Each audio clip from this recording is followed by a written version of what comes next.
Hello, good morning बच्चों। मैं आपकी भावना मैम आपको English grammar पढ़ाऊंगी।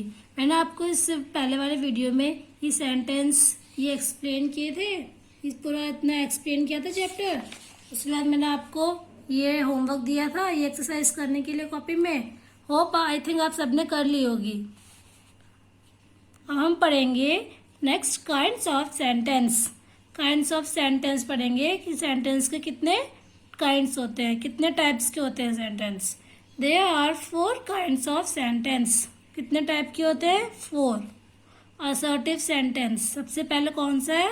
Assertive sentence. Simply state something. Assertive sentence are also known as declarative sentence. Assertive sentence को हम declarative sentence भी कहते हैं। ये सेंटेंस वो होते हैं जिनमें जिनमें हम कोई भी बात अडिंग होके कहते हैं या उस बात की घोषणा करते हैं, डिक्लेयर करते हैं उस बात को। It can be either affirmative और नेगेटिव। वो या फिर अफर्मेटिव होती है या नेगेटिव होती है। नेगेटिव में जैसे कि नो, डोंट ऐसे वर्ड यूज होते हैं। अफर्मेटिव में ऐसे वर्ड्स यूज नहीं होते हैं। It ends with a full stop. अब वो सेंटेंस एंड किससे होता है? फुल स्टॉप से। एंड में उस सेंटेंस में फुल स्टॉप लगा होगा। देखिए यहाँ पे एग्जाम्पल दे रखे हैं। We bought a Japanese television. हमने एक जापानीज टेलीविज़न खरीदी। तो वो ये चीज़ को डिक्लेयर कर रहा है कि मैंने एक जापानीज टेलीविज़न खरीदी। Barking dogs seldom bite. इसका मतलब बार्किंग डॉग सेल्डम बाइट, जो गरजते हैं वो बरसते नहीं। ये चीज़ वो बहुत डिक्लेयर के साथ बोल रहा है, मतलब बहुत ज़्यादा अड़िंग होके कह रहा है इस चीज़ को। ये एक मुहावरा है। क्या है? मुहावरा। आप लोगों ने सुना होगा, जो गरजते हैं वो बरसते नहीं, एक मुहावरा है। तो जो भी मुहावरे होते हैं वो हम बहुत अड़िंग होके कहते हैं। सेकंड देखिए, इंट्रोगेटिव सेंटेंस। सेकंड क्या है हमारा? Interrogative sentence. इंट्रोगेटिव सेंटेंस पढ़ने से पहले मैं आपको असर्टिव सेंटेंस के कुछ सेंटेंस बताना चाहती हूँ। यहाँ पे देखिए, सबसे पहला सेंटेंस क्या है हमारा? My mother is cooking food. मेरी मम्मी खाना बना रही है। मेरी मम्मी खाना बना रही है, इस चीज़ को आप बहुत अडिंग होके कह रहे हो। I will teach you sentence. मैं आपको सेंटेंस पढ़ा रही हूँ। India is the largest democracy. India एक बहुत बड़ा लोकतंत्र है।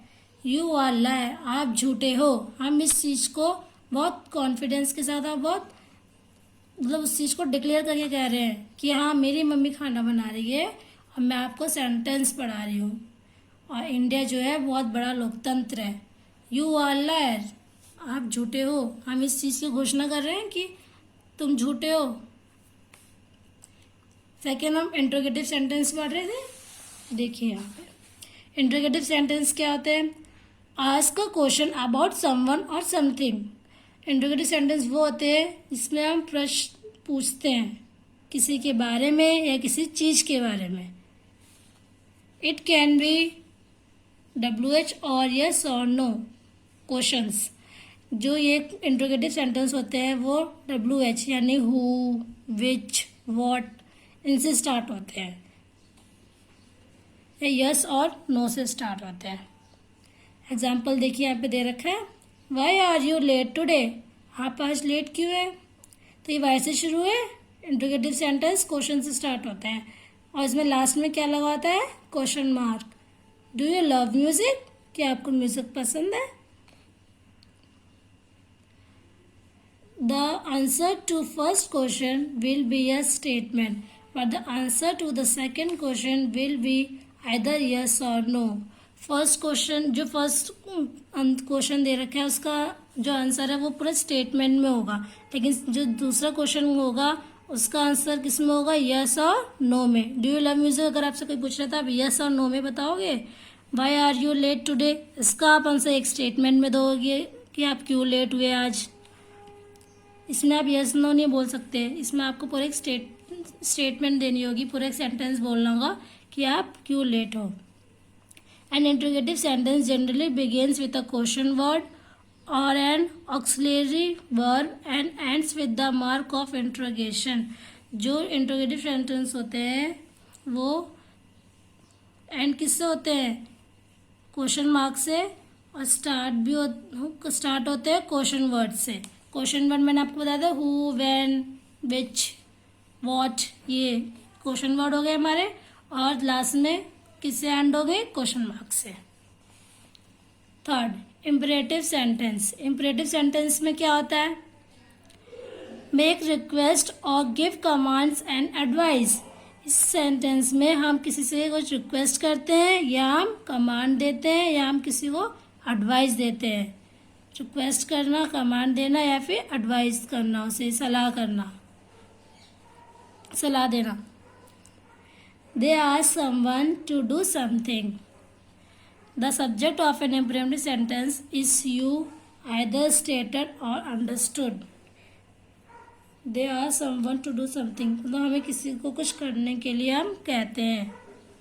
एग्जाम्पल देखिए, स्टैंड अप. स्टैंड अप आपको स्कूल में मैम कहती है स्टैंड अप, तो आपको कमांड देती हैं कि वो खड़े हो जाओ, तो आप खड़े होते हो. तो वो चीज़ क्या है? कमांड दे रही हैं वो आपको कि स्टैंड अप.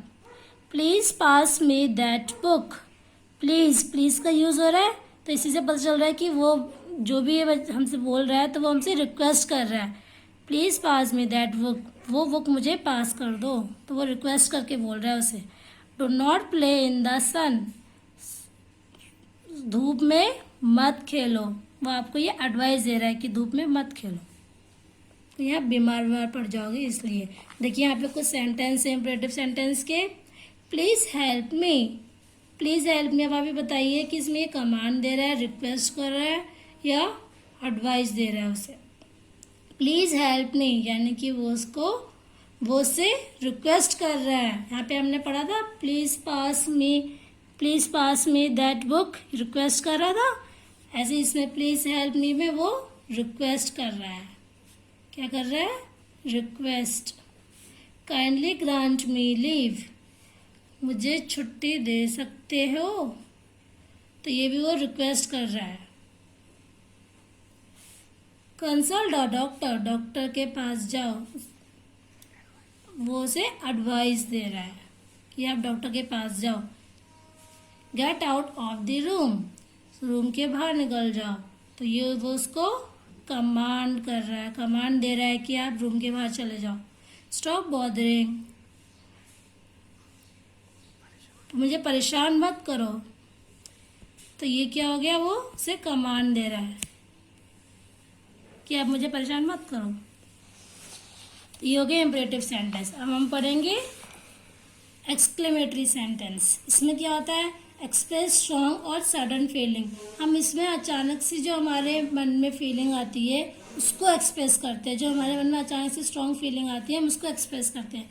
जैसे उस टाइम पे आप क्या आपके अंदर फीलिंग आई है वो आप एक्सप्रेस करोगे. Every exclamatory sentence and with an exclamation mark. जो भी एक्सक्लेमेटरी सेंटेंस होंगे वो एक्सक्लेमेशन मार्क्स के साथ एंड होंगे. उसमें लास्ट में ये मार्क लगा होगा. एग्जाम्पल देखिए, what is a beautiful flower. What a beautiful flower. What a beautiful flower, कितना सुंदर फूल है. इसमें ये मार्क लगा है. इस मार्क से पता चलेगा कि ये एक्सक्लेमेटरी सेंटेंस है. How hot a day it's, कितना गर्म दिन है आज. इसमें भी एक्सक्लेमेटरी सेंटेंस है, तो इसमें ये एक्सक्लेमेशन मार्क लगा है. ये मार्क्स देख रहे हैं, ये मार्क देख के हमें पता लगेगा कि ये एक्सक्लेमेटरी सेंटेंस है. देखिए इसमें वैसे और भी चीज़ें होती है. वो, hurray, alas, wow, hurray, alas, ये सारे एक्सक्लेमेटरी सेंटेंस में यूज़ होते हैं. तो बच्चों आपको इतना समझ में आ गया होगा. अब मैं आपको होमवर्क दे रही हूँ, आपको ये करना है. ये एक्सरसाइज दे रखी है. State whether this sentence are assertive, imperative, exclamatory और इंट्रोगेटिव. अगर असरेटिव है तो ए लिखना है, इम्परेटिव है तो आई, एक्सक्लेमेटरी है तो ई, इंट्रोगेटिव है तो आई एन. मैंने अभी आपको सेंटेंस ये सारे समझाए थे. तो हमारा सबसे पहला क्या है? How many days are there in a week. तो आपको ये कैसा सेंटेंस लग रहा है? इसमें क्वेश्चन मार्क है। अभी आपको मैंने बताया था क्वेश्चन मार्क किस क्वेश्चन में पूछा जाएगा? इंट्रोगेटिव में। इंट्रोगेटिव क्वेश्चन में क्वेश्चन पूछते हैं, क्वेश्चन से स्टार्ट है ये, हाउस क्वेश्चन पूछा और क्वेश्चन मार्क लगा है इसमें, तो यहाँ पे हम लिखेंगे IN। तो आपको ऐसे ही ये सेंटेंस रीड करने हैं और यहाँ पे कंप्लीट करना है इनको। ओके बच्चों, ऐसे नेक्स्ट वाला देखिए। For each of the sentence put the correct punctuation mark in the box provided. यहाँ पे सेंटेंस दे रखे हैं, उसके आगे बॉक्स है, तो आपको इन बॉक्स में पंचुएशन मार्क लगाना है। पंचुएशन मार्क कौन कौन से होते हैं? Full stop, question mark, exclamation mark, जो इनमें जो एंड में हम क्वेश्चन सेंटेंस के एंड में लगाते हैं वो होते हैं पंचुएशन मार्क, जो हम सेंटेंस के एंड में लगाते हैं। हु इज़ देयर, तो यहाँ पे क्या लगेगा? हु, क्वेश्चन पूछा है तो यहाँ पे क्वेश्चन मार्क लगेगा। How lovely the rain is, how question के लिए यूज़ करते हैं हम, तो यहाँ पे क्वेश्चन मार्क लगेगा। तो आपको ऐसे ही सेंटेंस पढ़ने हैं और इनमें कौन सा पंचुएशन मार्क लगेगा वो मार्क लगाना है। तो आप ये दोनों एक्सरसाइज अपनी कॉपी में करिएगा। लॉकडाउन ओपन होने के बाद आपकी कॉपी चेक होगी और आपका सारा काम time to time date wise copy में होना चाहिए। ओके बच्चों, thank you, have a nice day.